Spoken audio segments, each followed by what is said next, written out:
Okey, hari ni kita cuba buat macam mana nak buat Google Form secara manual.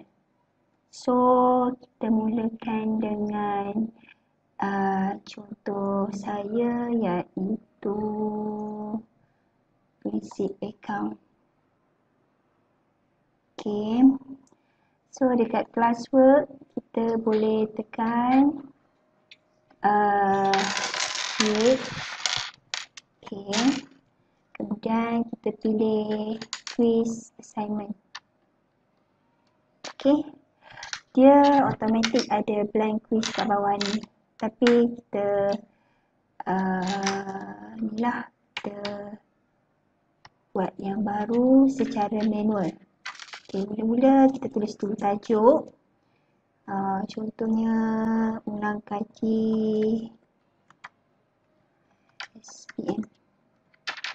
Itulah. So, jawab semua soalan dengan memilih jawapan yang tepat. Okay. So, akan ada blank quiz ni, kita klik kat situ. So, dia akan pergi ke satu tempat yang lain. Okay. Ini contoh, rupa dia. Okay, ini secara manual tau. Bila secara manual maksudnya kita kena type satu persatu soalan tu dan jawapannya sekali. So, kita macam biasa, kita setting dulu. First kali mesti kena setting dulu. Yang pertama, restricted to user ni kita antik supaya orang yang tak guna Gmail MOE tu pun dia boleh jawab soalan tersebut. Okey, kemudian kalau rasa nak kutip email pelajar ataupun nak bagi result dalam email pelajar, kita tik kat sini lah. Okey, so kita tik sama ada kalau respondent tu request ataupun kalau dia tak nak kita buat always, maksudnya dia suka ke tak suka ke benda tu akan appear dalam email dia. Tapi yang ni tak payah kot kan, menyusahkan hidup. So kita buat yang paling simple. Yang penting kat sini kena tulis kat sini lah, see summary chat and text response, supaya kita boleh nampak siapa jawab, siapa tak jawab, berapa orang jawab. Okay. Lepas itu kita pergi ke presentation. Presentation ni show progress bar. Okay. Kemudian shuffle soalan tak payah kot. Kemudian show link to submit another response pun tak payah. Sebab kalau kita tick, maksudnya dia boleh jawab 2-3 kali. 2, 3, 4, 5 kali. Tapi kalau cikgu rasa membiarkan mereka nak jawab berkali-kali, bolehlah tick. Orang yang sama nak jawab benda yang sama berkali-kali. Tapi saya suka biar diorang buat sekali saja. So kita antik situ. Kemudian kita tulis kat sini, bila mereka dah habis, apa yang cikgu nak cakap dengan diorang. Contohnya, saya cakap tahniah dan terima kasih kerana menjawab soalan yang diberi. Contohlah, okay? Tak tahulah ayat canggih. Lepas tu, quizzes. Okay, make this quiz. Sebab kalau kita terus direct daripada yang classwork tadi, dia memang automatic dia on. Sebab memang kita nak buat quiz kan. Okay, ada yang kalau dia tak on, kita kena onkan dia. Okay, so bila dah on, alright, ini tak ada masalah. Turn on lock mode ni takut nanti ada respondent yang tak dapat jawab. So jangan biarkan kosong. Okay, ini immediately after each submission ni kita dapat markah selepas diorang submit, dapat terus markah.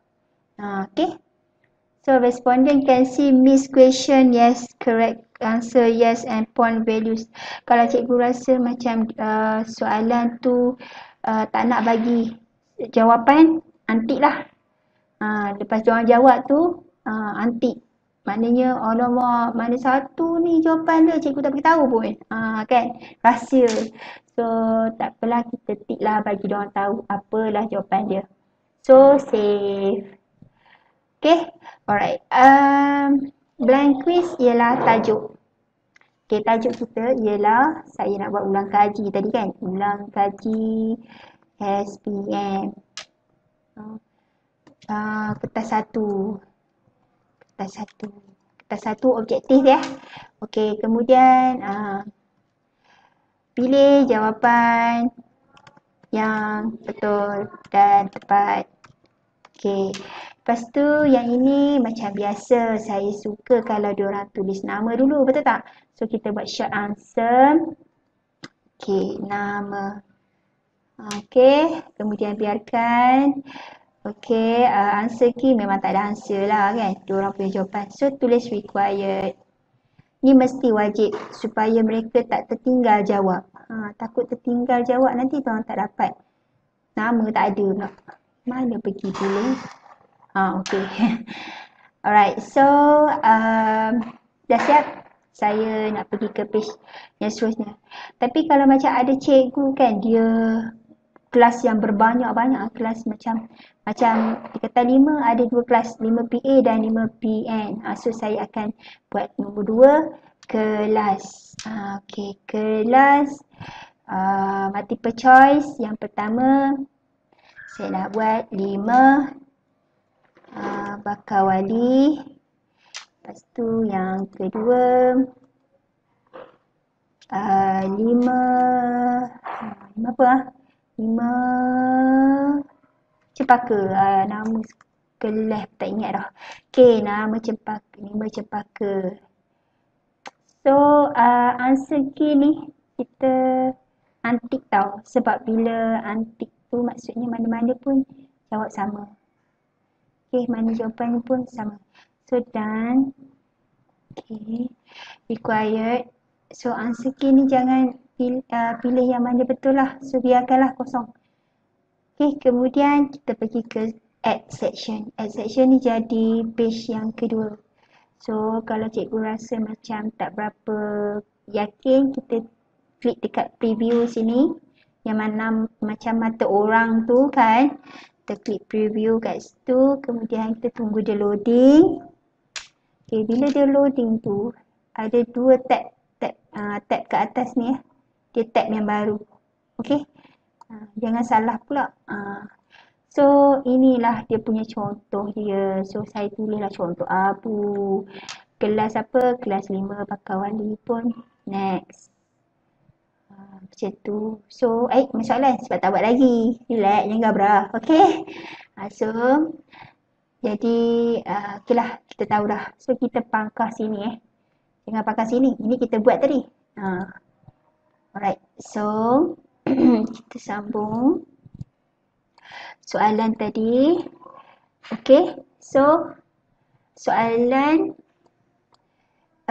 sorry kita kena buat dia punya tajuk dulu. Okay, tajuk kopi saja. Okay, kopi. Lepas tu dia punya arahan.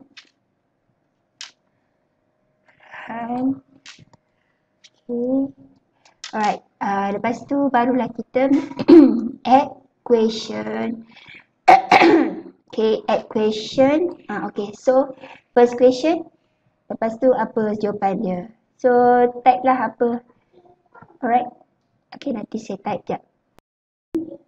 Yang saya type. So option 1 untuk jawapan dia. Kerana. So saya type sini kerana. Okay, lepas tu add another ni untuk yang kedua, pembekal.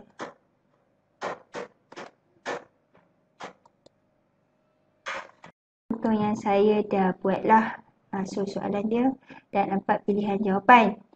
Okey, apa tanda kotak ni? Ini masuk gambar lah. Kalau ada jawapan yang dalam bentuk gambar. Kalau soalan pun ada gambar. Kalau ada soalan dalam bentuk gambar, so kita klik kat sini. So kita pilihlah daripada mana kita punya gambar tersebut. Okay, daripada foto ke, kamera ke, ataupun daripada Google Drive ke. So, boleh masuk dah browse lah. Okay. Alright, so answer key. So, kita key in kat situ answer key. Contoh, markah dia berapa. Contoh saya nak buat markah 1. Okay, dan jawapan dia yang mana. Okay, siapakah yang menjadi pengguna luaran penyertakan. Okay, so saya klik kat sini. Ini jawapan dia. Okay, kita klik.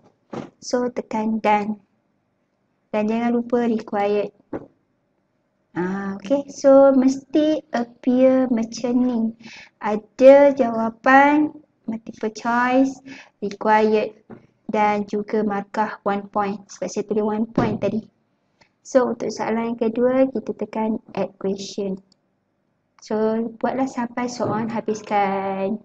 Contoh yang Ila dah buat lah. So, ada 4 soalan. 1, 2, 3, 4. So, kalau kita tengok preview, kita sendiri boleh jawab lah. Abu. So, 5 bakar balik. Next. Dia siapakah yang menjadi pengguna apa semua. Kita jawab lah. Contoh lah kalau kita jawab kan. Tu jawab kan. Adalah salah satu. So, submit. Tada! So, dia akan boleh tengok view score. View score. So, dia dapat 3/4 lah kat sini. Yang ni memang tak ada point lah. Ini kan dia jawab soalan. Okay, so bila kita tikkan yang dekat last kita cakap dekat sini kan. Dekat setting ni. Kita cakap kat dia. Bagi jawapan. Mana dia ya?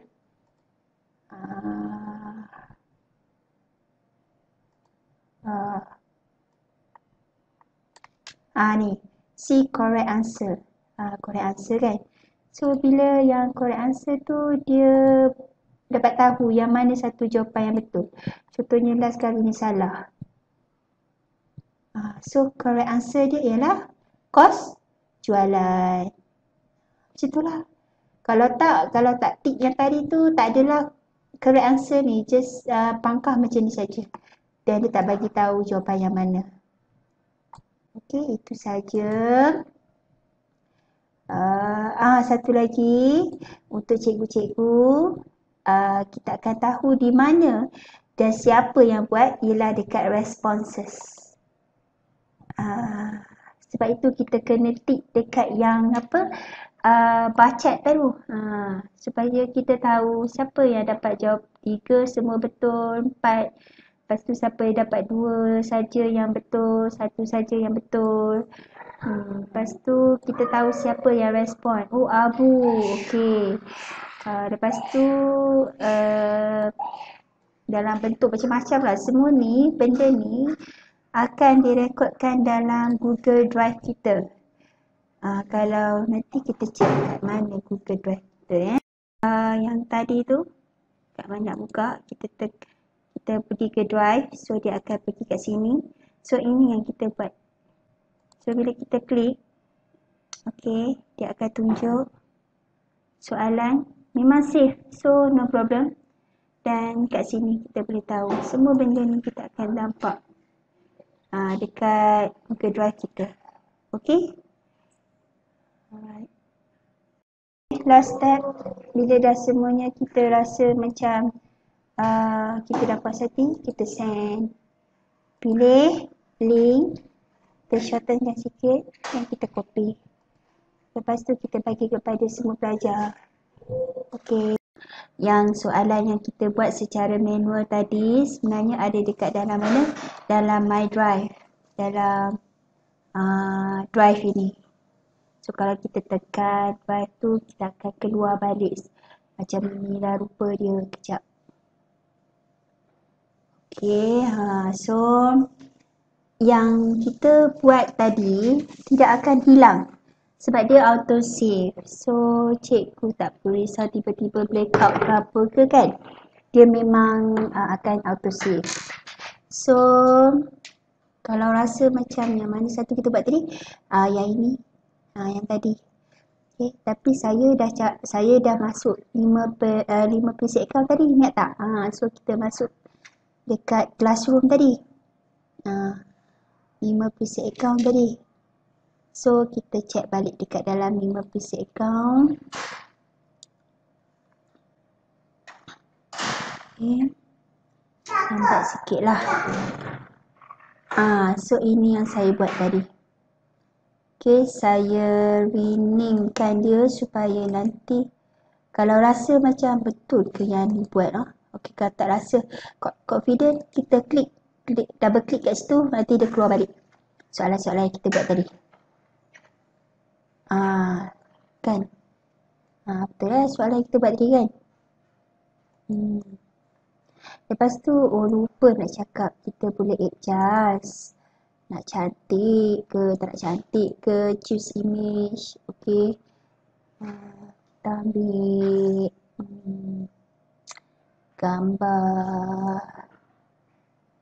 gambar ilmiah sikit lah. Tapi ke anak-anakan sikit. Comelnya, okay. Gambar bas sekolah lah. Sekolah dan segalanya. Bantalah. Lepas tu, dia akan jadi header kita. Cantik kan? Pon-pon. Lepas tu background boleh choose yang mana. Color tema. Okay. Kalau rasa semua ni tak best, kita boleh add sendiri auto. Okay. So saya ambil color ni je lah. Okay. So font pun boleh adjust. Nak font basic ke. Tak nak basic ke. Tapi lebih kurang, lebih baik kita ambil basic lah. Kadang-kadang budak tak nampak kan. Okay, so bila dah siap, dah settle, kita boleh send tadi kan. Send lah. Okay, tapi cuma ini saya nak rename semula supaya nanti kita tak adalah rasa macam soalan apa ya, dah lupa lah kan. So, ulang kaji SPM satu. Itu kan. So okay. Right. So kita dah rename. Bila kita dah rename, okay, mari kita buka yang classwork tadi. Okay. So yang ini kita pangkah. So kita ambil add. Kita ambil daripada Google Drive. Sebab kita dah save kita punya tadi. Recently. Yang ni lah. So add. Dapat dah. Grade importing. Maksudnya kat sini grade yang diorang dapat tu akan import kat sini. Okay. So point tadi kita dapat berapa tadi 4 soalan kot rasanya. 4 soalan. So 4 point je lah. So topik memandangkan ini soalan objektif. So ida tulis soalan objektif. Okay. So assign. Bila assign. So dia datang ke soalan objektif. Kaji SPM. So 6 orang ni maksudnya dalam grup 50 account ni ada 6 orang je. So kalau ada 6 orang ni sudah jawab, nanti turn ini akan bertukar lah. 1, 2, 3, 4, 5, 6. Macam tu. Okay, tapi kalau ada pelajar yang bukan jawab melalui sini, so dia akan masuk dalam Google Drive. Okay, result dia akan masuk dalam Google Drive. Macam yang saya tunjuk tadilah dalam part 1 tadi. Macam mana nak tahu, kita klik kat situ, lepas tu kita tengok respons. Sebab tadi kita dah buat seorang nama dia Abu tadi kan. respons. Ada seorang je lah, saya tak share lagi. Kalau dah share nanti kita akan tahu siapa yang dah buat. Okay, itu saja.